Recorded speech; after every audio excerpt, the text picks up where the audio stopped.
Why in a country like Ukraine, which has such a rich Christian heritage, do we see the growth of the Mormon Church?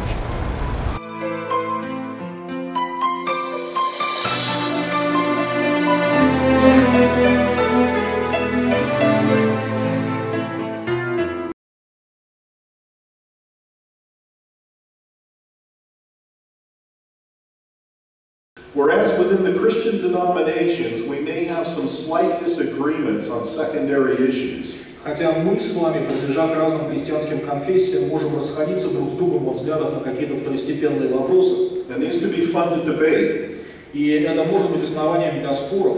The Mormon Church claims that it alone represents Christ's church. Мормонская церковь говорит, что только она воплощает в себе церковь Христову. And even though a Mormon might refer to you as a Christian, и даже если мормон согласится назвать вас христианином, they would not assume that you were actually a true Christian. Он на самом деле не думает, что вы истинный христианин. And I find this to be very contradictory. И для меня это выглядит очень серьезным противоречием. Because either you're a true Christian or you're not a Christian. Потому что либо ты настоящий христианин, либо ты не христианин вовсе. You either are a true Christian or a false Christian. Либо ты настоящий христианин, либо ты ложный христианин. Either way, I think we need to respond to that. Вот так или иначе, нам в любом случае необходимо дать ответ на претензии Мормона. Now, in order to have a proper understanding of Mormonism, it's important that you know who Joseph Smith is. Для того, чтобы вы правильно поняли суть мормонской церкви, необходимо знать, кто такой их основатель, которого звали Джозеф Смит. Joseph Smith was the founder of the Mormon Church. Джозеф Смит – это основатель мормонской церкви. Although I should make it clear that the Mormon Church is really a nickname. Но здесь я должен оговориться и сказать, что слово «мормона» или «мормонская церковь» на самом деле это прозвище. Again, today the official name of the church is Church of Jesus Christ of Latter-day Saints. Официальное название этой церкви сегодня звучит как «Церковь Иисуса Христа, святых последних дней». However, when the church was first founded, it was known simply as the Church of Christ. Однако в те дни, когда церковь впервые появилась на свете, она называлась просто Церковью Иисуса Христа.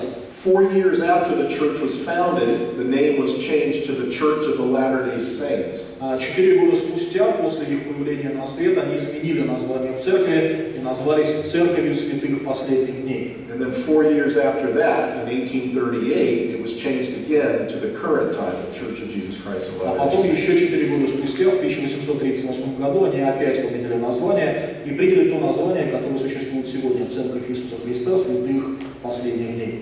To believe that Joseph Smith was a true prophet of God is a very important doctrine in Mormonism. Верить, что Джозеф Смит был истинным Божьим пророком, это очень важная часть мормонского учения. In fact, back in 2001, the Mormon Church produced an article in their church news. Еще в 2001 году мормонская церковь опубликовала в одном из своих официальных изданий такую вот статью. It was titled "No Greater Prophet." Она называлась «Нет пророков больше». And in that article it said, Joseph Smith was a prophet, and aspirations to the contrary cannot controvert that fact. Anyone who has concern for the welfare of his eternal soul should give attention to this message. Every man who has lived since the days of Joseph Smith is subject to accepting him as a prophet of God in order to enter into our Heavenly Father's presence. Джозеф Смит был пророком, и попытки доказать обратное не могут этого опровергнуть. Всякому, кого заботит благополучие своей вечной души, следует прислушаться к этим словам. Каждый человек, живший со дней Джозефа Смита, обязан принять его как Божьего пророка, чтобы войти в присутствие нашего Небесного Отца. Whereas the Christian message is primarily that Jesus is the way, the truth, and the life. Христианское же послание заключается прежде всего в том, что Иисус Христос является путем, истиной и жизнью. And we believe that individuals can find full salvation by placing their total trust in that salvation that Jesus offers. И мы верим, что люди могут получить полное спасение, всецело уповая на то искупление, которое подал им Иисус Христос. In Mormon theology, our belief in Jesus would not be good enough to get the best Mormons believe God has for people. В мормонском же учении или мировоззрении одной лишь веры во Христа недостаточно, чтобы получить самые лучшие из тех благословений, которые Бог хочет нам дать. In order to obtain the best from God, you would have to believe that Joseph Smith is a prophet. Для того, чтобы получить лучшие, высшие благословения от Бога, вы должны верить, что Джозеф Смит был пророком Божьим. And when we study what Joseph Smith said, I will say, I do believe he was a prophet. He was a false prophet. И когда мы изучаем то, что говорил Джозеф Смит, я готов сказать, я верю, что Джозеф Смит был пророком, но только ложным пророком. And because he was a false prophet, his teaching should be ignored. И поскольку он был ложным пророком, его учение следует игнорировать. According to a church manual, search these commandments. Согласно одному из учебников официальной публикации Мормонской церкви, который называется «Исследуйте эти заповеди». It actually says, no man or woman in this dispensation will ever enter into the celestial kingdom of God without the consent of Joseph Smith. From the day that the priesthood was taken from the earth to the winding up saint of all things, every man and woman must have the certificate of Joseph Smith Jr. as a passport to their entrance into the mansion where God and Christ are. I with you and you with me, I cannot go there without his consent. Ни один человек в нынешнюю эпоху никогда не войдет в целестиальное царство Бога без согласия Джозефа Смита. С того дня, как священство было взято от земли, и до завершения всех вещей каждый человек должен иметь удостоверение от Джозефа Смита-младшего в качестве пропуска, чтобы войти в дом, где находится Бог Христос. И я с вами, и вы со мной. И я не могу войти туда без его согласия. As you can see by the reference, this is taken from a book known as the Journal of Discourses, Volume 7, page 289. И если вы обратите внимание на сноску, вы увидите, что эта фраза взята из издания под названием Journal of Discourses, или Дневник проповедей, том 7, 289 страница. Brigham Young is doing the speaking. В этом тексте говорит Бригам Янг, второй президент церкви. In fact, the Journal of Discourses is actually 26 volumes of various sermons by Mormon leaders. Most of them are from Brigham Young. И это издание, которое называется «Дневник проповедей», по сути представляет собой собрание 20 с лишним томное собрание проповедей, большинство из которых принадлежит самому Бригаму Янгу. Now, I might mention that when it talks about the certificate of Joseph Smith, that that's mainly metaphor. И я должен упомянуть, что когда речь идет о пропуске, который выписывает людям Джозеф Смит, на самом деле это образное выражение, это метафора. The Mormon Church does not offer certificates that give you the approval. Мормонская церковь не раздает людям сертификаты или документы за подписью Джозефа Смита, которые обещают вам благословение Божие. But still, as you can see, this is very important. We must have the consent of Joseph Smith if we hope to get into the presence of God. Однако очень важно, что мы действительно должны получить разрешение от Джозефа Смита, если мы хотим войти в Божье присутствие. This is usually one of the telltale signs of a false Christian cult. И обычно это один из характерных признаков ложной псевдохристианской группы. Because many Christian cults will say that you have to trust in their organization or trust in their leaders if you hope to be truly saved. Потому что многие культы скажут вам, что вы должны верить в их организацию или в их лидеров, если вы хотите получить спасение. In this area, Mormonism is no different. И в этом смысле учение мормонов ничем не отличается от учения других культов. In fact, I might mention at this time that many of the people who come out of Mormonism Более того, в этот момент я бы хотел упомянуть о том, что многие люди, которые уходят из Мормонской церкви, or I should say, many who no longer believe in the truth of Mormonism, или, наверное, будет правильно сказать, многие из тех, кто перестал верить в истинность мормонского учения, and are ultimately kicked out of the Mormon Church or excommunicated from the Mormon Church, и которых за это в конечном итоге изгоняют из Мормонской церкви, are excommunicated because of their lack of faith in Joseph Smith, not their lack of faith in Jesus. Большинство этих людей изгоняют из церкви не за то, что они перестали верить в Иисуса, а за то, что они перестали верить в Джозефа Смита. In other words, many Mormons who come to see that Joseph Smith was a false prophet are kicked out of the church because of that. Иными словами, многие люди, которые перестали верить, что Джозеф Смит является Божьим пророком, изгоняются из церкви именно по этой причине. Even though they may still believe in Jesus. Даже если они по-прежнему верят во Христа. Which I think shows a major problem. И я думаю, что именно это показывает, насколько велики проблемы учения мормонов. Now, to understand the very beginnings of Mormonism, I'm going to teach you a little bit of American history. Для того, чтобы вы поняли, откуда взялся мормонизм, я бы хотел напомнить вам некие основы истории американского государства. In America, we had two great religious revival periods. В Америке у нас было два периода, которые называются Великие пробуждения. One was known as the First Great Awakening, Одно называлось Первое Великое Пробуждение, and then later on there was what was known as the Second Great Awakening. а чуть позже произошло так называемое Второе Великое Пробуждение. Now, the Second Great Awakening was very much an influence in Joseph Smith's life. И Второе Великое Пробуждение оказало достаточно большое влияние на жизнь Джозефа Смита. There were a lot of religious revivals going on. По всей стране происходили такие вот религиозные пробуждения, когда люди обращались к вере во Христа. And many of the Christian denominations had what they called circuit riders. И у многих христианских конфессий были так называемые окружные объездчики, люди, которые путешествовали по конкретной местности. You probably got that right. But a circuit rider was a pastor who rode around on a horse, and he would give sermons at different locations on any given day, usually Sunday. Это окружной объездчик, это был обычно пастор, который на лошади въезжал в какие-то окрестные города и деревни, и там в некий определенный день, обычно в воскресенье, произносил проповедь.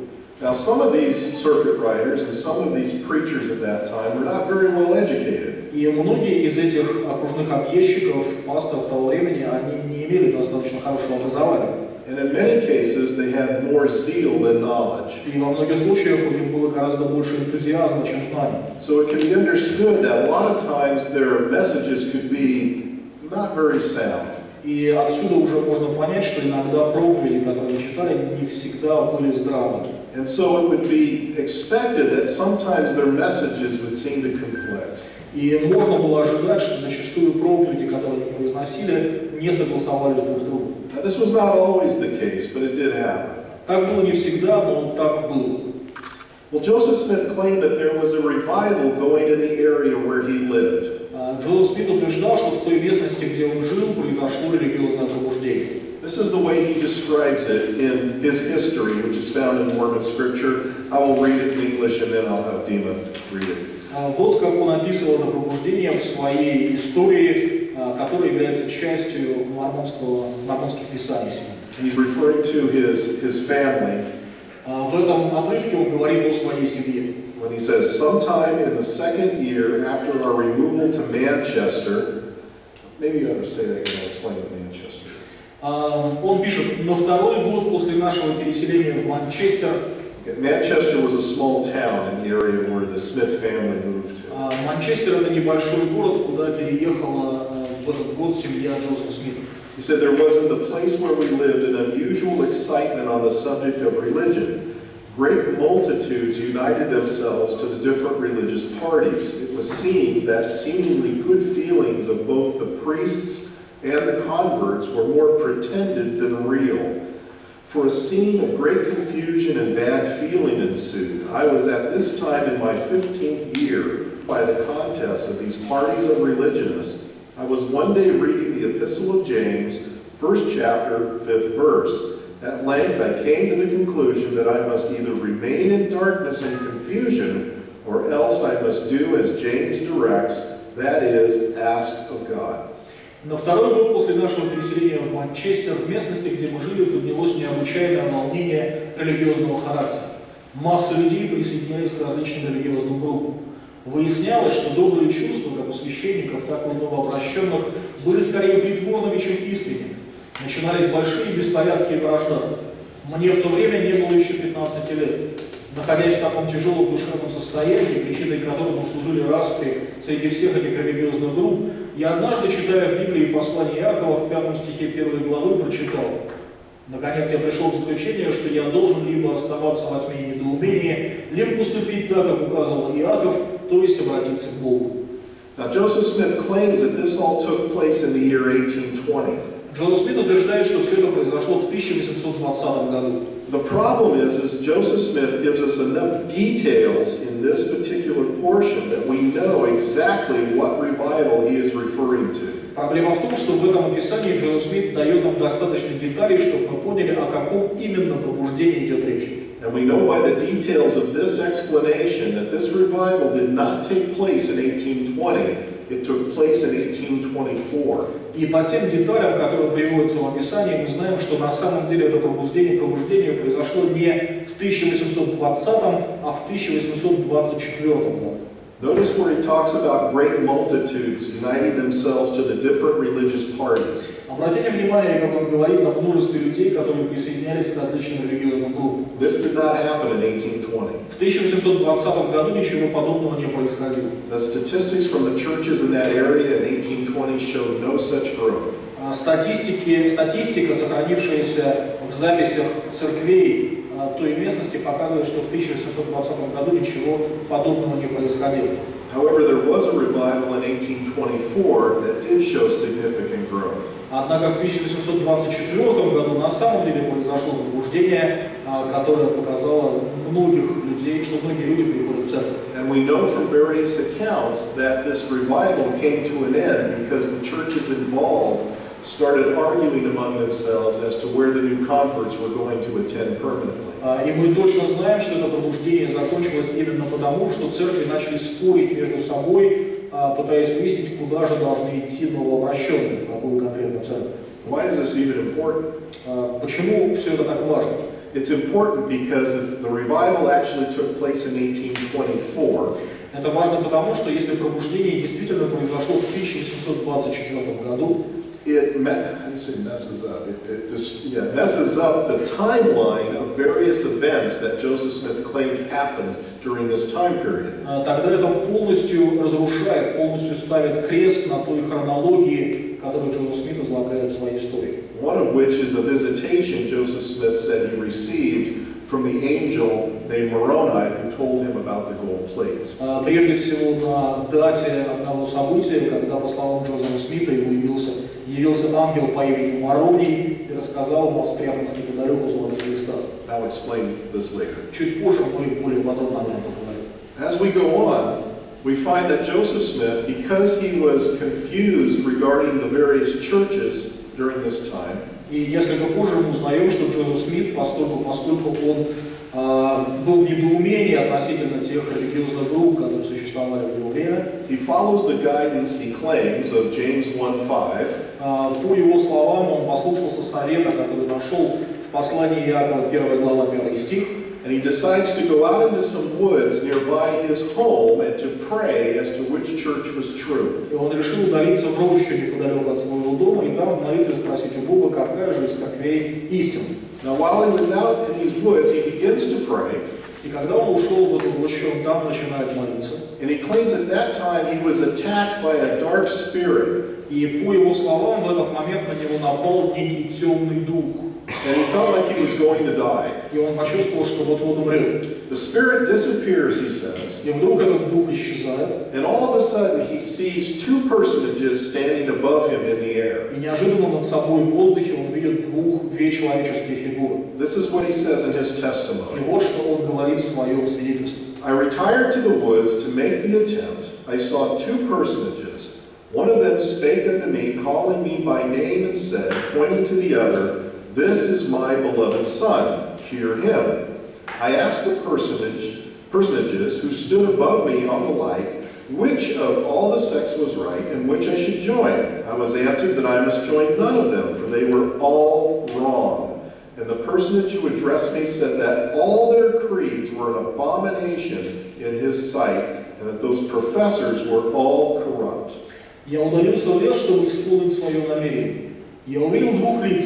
Один из них, обратившись ко мне и назвав меня по имени, сказал, указывая на другого, «Сей есть сын мой возлюбленный сын, слушайся его».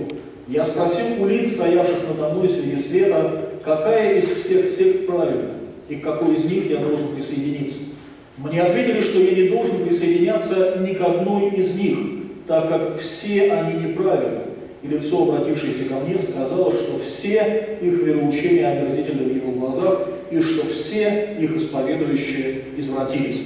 It is obvious that Joseph Smith is claiming that he was visited by God the Father and Jesus Christ. Очевидно, что по словам Джозефа Смита ему явились Бог Отец и Иисус Христос.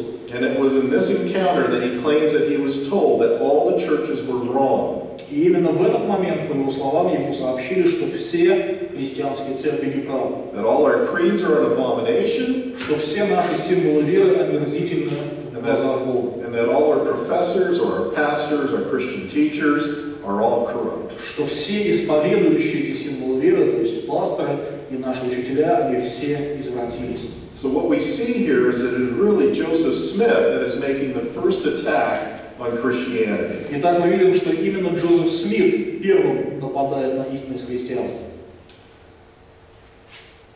Gordon B. Hinckley, the 15th president of the Mormon Church, Гордон Хинкли, 15-й президент Мормонской церкви, he said, speaking of the importance of this first vision, сказал, говоря о важности этого первого видения. because that's what Mormons call it, the first vision. Так мормоны называют эту встречу Джозефа Смита с Богом Отцом Иисусом Христом, первое видение. Gordon Hinckley said, I would like to say that this cause is either true or false. Either this is the kingdom of God or it is a sham and a delusion. Either Joseph Smith talked with the Father and the Son or he did not. If he did not, we are engaged in blasphemy. Я хочу сказать, что наше дело либо истинно, либо ложно. Либо это царство Бога, либо это фикция и самообман. Либо Джозеф говорил с Отцом и Сыном, либо нет. Если нет, все мы занимаемся богохульством. Gordon Hinckley also taught if the first vision was true, if it actually happened, then the Book of Mormon is true. Then we have the priesthood. Then we have the church organization and all the other keys and blessings of authority which we say we have. If the first vision did not occur, then we are involved in a great sham. It is just that simple. И дальше он говорил, если первое видение было правдой, если оно действительно имело место, тогда книга Мормона истинна, тогда у нас есть священство, тогда у нас есть устройство церкви и все прочие ключи, и все благословения власти, на которые мы претендуем. Если же первого видения не было, мы все участники великого надувательства. But here again are some problems with the account. Но здесь у нас как раз выходит на первый план проблемы с историей Джозефа Смита. As I mentioned, this religious excitement that Joseph Smith describes did not take place in 1820. It took place in 1824. Как я уже говорил, волнение религиозного характера, о котором говорил Смит, произошло не в 1820, а в 1824 году. Changing the date disrupts Smith's chronology. Изменение даты разрушает всю хронологию Смита. For instance, he claims that he was persecuted for telling this story as an obscure boy only between 14 and 15 years of age. К примеру, он утверждает, что его преследовали за эту историю, когда он был никому неизвестный юноша, не достигший еще 15-летнего возраста. But if it really took place in 1824, that would make him a young man of 18 and much more responsible. Но если все это происходило в 1824 году, то ему было уже около 18 лет, это гораздо более зрелый возраст. Again, Smith claimed that the angel Moroni appeared to him in 1823. Смит утверждал, что ангел Морони явился ему в 1823 году.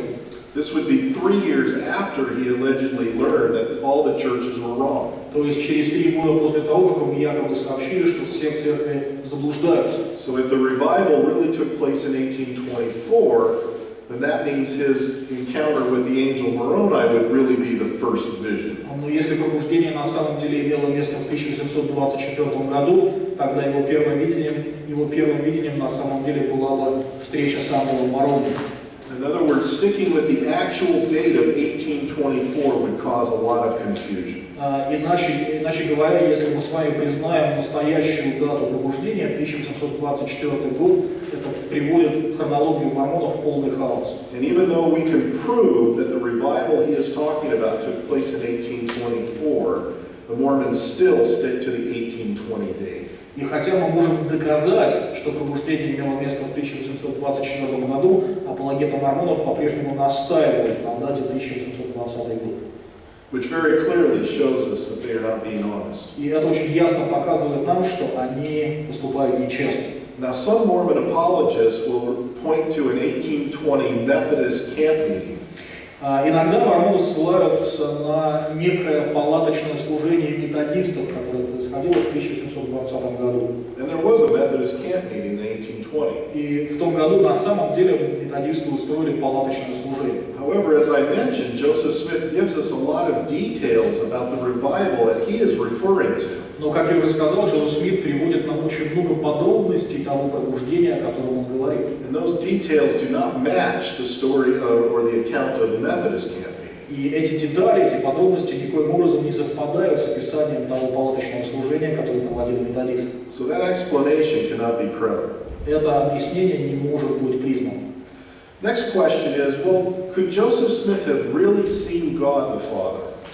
Следующий вопрос, который мы с вами зададимся: мог ли Джозеф Смит на самом деле видеть Бога Отца? This also becomes a problem because of what the Bible tells us in Exodus 33:20. И это тоже становится проблемой из-за того, что Библия говорит нам в книге Исход, 33 глава, 20 стих.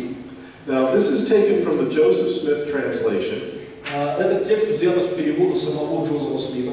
And for those who have come late, let me explain that the Joseph Smith translation is not really a translation. И для тех из вас, кто присоединился к нам немного позже, позвольте мне сказать вам, что перевод Джозефа Смита это на самом деле не перевод. It's merely a version of the Bible that Joseph Smith altered.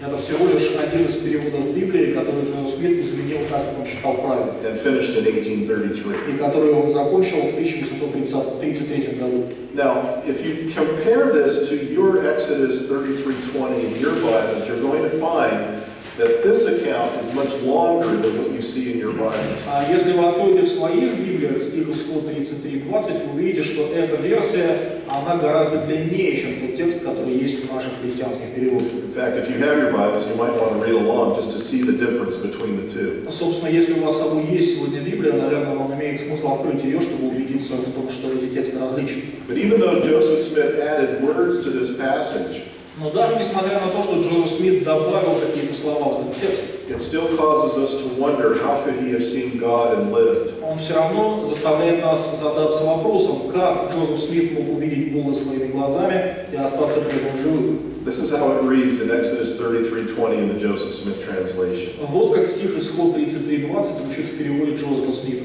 And he said unto Moses, Thou canst not see my face at this time, lest mine anger is kindled against thee also, and I destroy thee and thy people. For there shall no man among them see me at this time and live, for they are exceeding sinful, and no sinful man hath at any time, neither shall there be any sinful man at any time that shall see my face and live. И он сказал Моисею: ты не можешь увидеть мое лицо сейчас, чтобы мой гнев не возгорелся и на тебя, и чтобы я не уничтожил тебя и твой народ, ибо ни один из них не останется в живых, увидев меня сейчас, ибо они очень грешны. И ни один грешный человек никогда не видел, и никогда не будет ни одного грешного человека, который увидел бы мое лицо и остался жив. So we can ask the obvious question, why then is there this contradiction? И тогда у нас возникает очевидный вопрос, откуда же все эти противоречия? I firmly believe from researching this issue Я твердо убежден на основании внимательного изучения этого вопроса, that the reason why we find this contradiction is because Joseph Smith was not telling this story in the early years of Mormonism. что причина, по которой возникают все эти противоречия, заключается в том, что в первые годы истории Мормонской церкви Джозеф Смит ни словом не обмолвился, никому не рассказывал об истории своего первого видения. To prove my point, I will quote a Brigham Young University professor, James B. Allen. И в доказательство этих слов я хочу процитировать профессора из университета Бригама Янга, которого зовут Джеймс Аллен. Dr. Allen is a Mormon historian. Джеймс Аллен – это историк Мормонской церкви. He said, apparently not until 1843, when the New York Spectator printed a reporter's account of an interview with Joseph Smith, did a non-Mormon source publish any reference to the story of the first vision. As far as Mormon literature is concerned, there was apparently no reference to Joseph Smith's first vision in any published material in the 1830s. From all this, it would appear that the general church membership did not receive information about the first vision until the 1840s, and that the story certainly did not hold a prominent place in Mormon thought that it does today.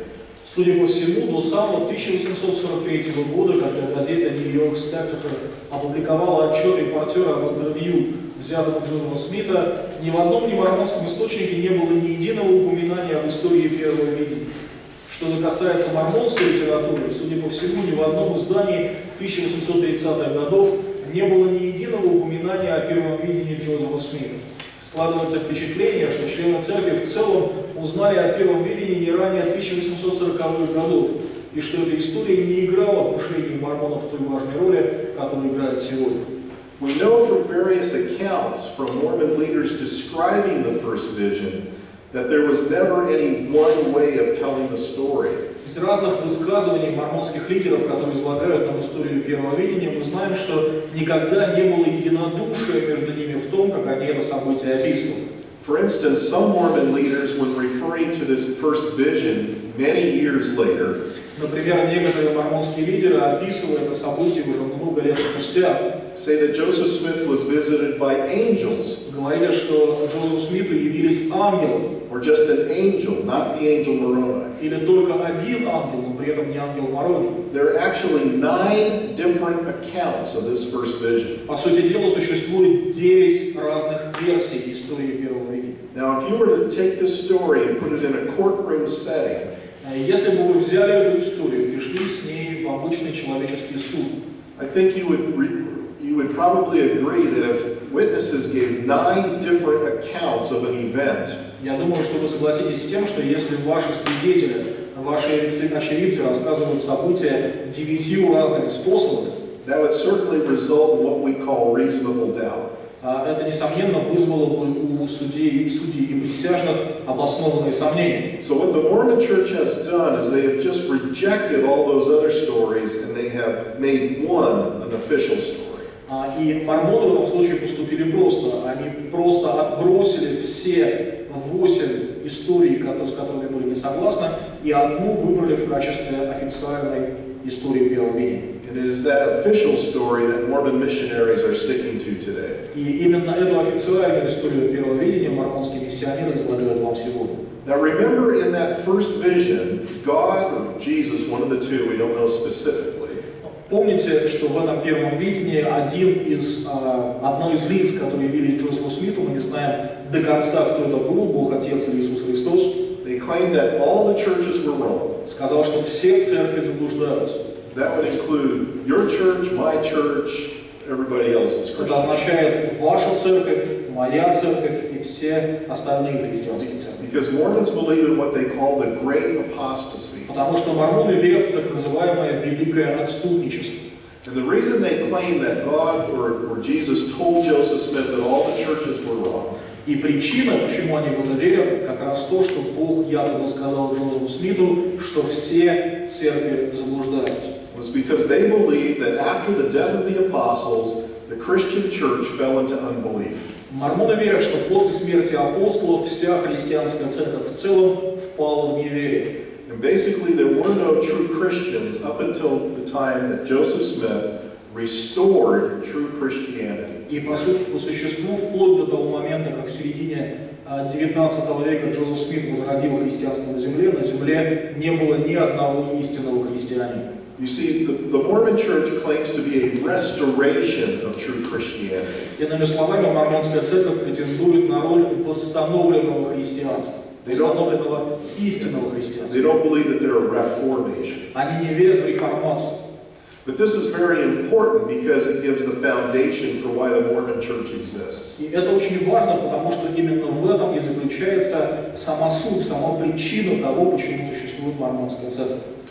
B.H. Roberts, who held the position of a 70 in the Mormon Church, очень известный мормон, которого звали Бригам Робертс, который был одним из лидеров мормонской церкви. and for that to make sense, I should explain what a 70 is. Он занимал позицию, которая называлась 70-й, чтобы вы поняли, что это значит, я немножко поясню. In the Mormon leadership, we have a hierarchy. Мормонское руководство представляет собой иерархию, пирамиду. At the top, we have what's known as the first presidency. Наверху этой пирамиды находится так называемое первое президентство. This is composed of 3 men, the prophet, the president, and his 2 counselors. Оно состоит из 3 человек, президента или пророка и 2 его советников.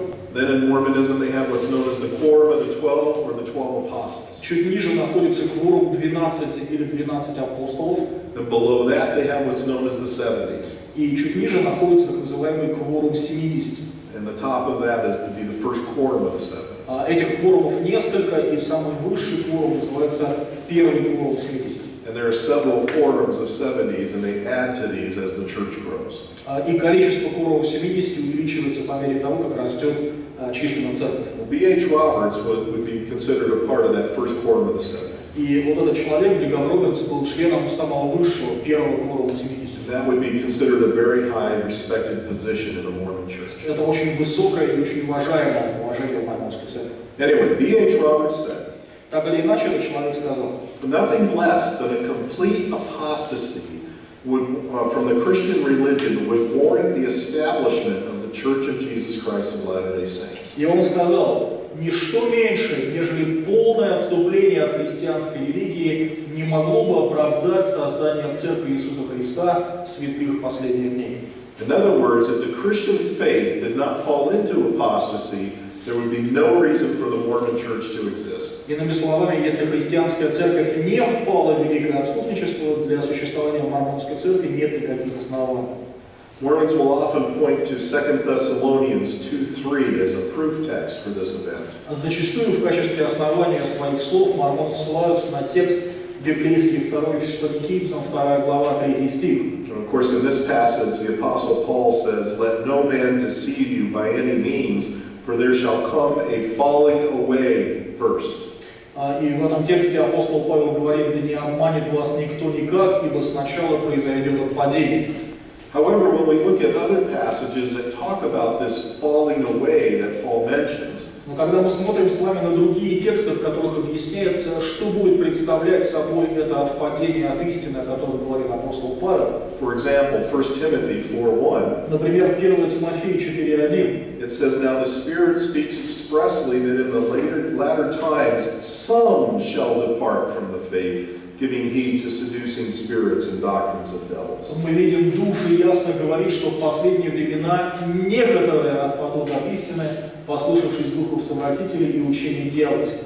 The Mormons would assume that this is saying that all of them would apostatize. Мормоны говорят о том, что вся церковь отступила от истины. But as we can clearly see, the Bible does not say that. What Paul is saying is that some shall. Но как мы с вами ясно видим, Библия об этом не говорит, апостол Павел говорит ясно, что лишь некоторые отпадут от истины. I've actually had some fun with this verse when talking with some Mormons. И на самом деле у меня было несколько таких веселых ситуаций, когда я говорил об этом стихе с мормонами.